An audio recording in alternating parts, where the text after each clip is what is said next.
গ্রীষ্মের দুপুর, সূর্যটা ঠিক মাথার উপর।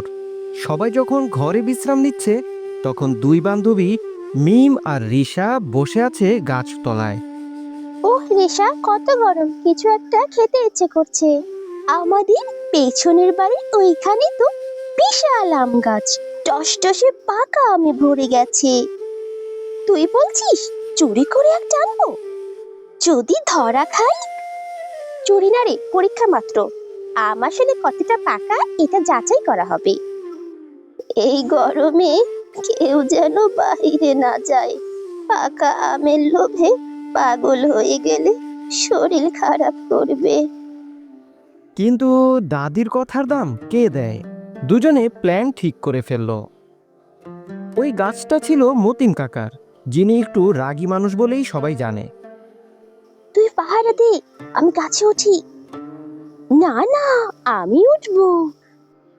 শেষে দুইজনেই গাছে উঠে পড়ে। টক মিষ্টি একটা আম ছিঁড়তে না ছিঁড়তেই, ওই কে রে গাছে, ওই নেমে আয়, ও গরমে মাথা খারাপ হয়েছে নাকি?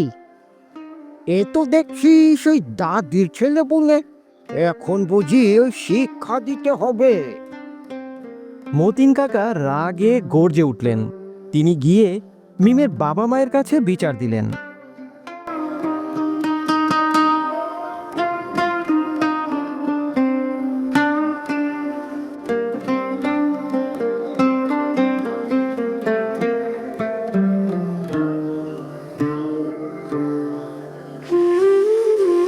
তোমরা দুজনে এই গরমে গাছে উঠলে, পরে যদি পড়ে হাত ভেঙে যেত?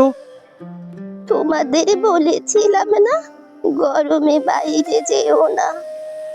আমরা শুধু একটা আম আনতে চেয়েছিলাম, আম পাকা হয়েছে কিনা সেটা বুঝতে। বুদ্ধি তো কম না, কিন্তু শরীর থাকলে তবেই না আম খাবে। ঠিক বলছি না?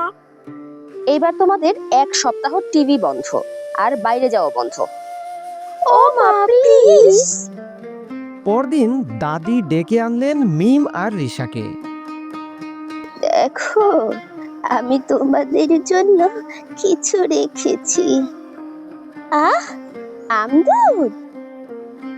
দাদি, তুমি সত্যিই আমাদের ভালোবাসো?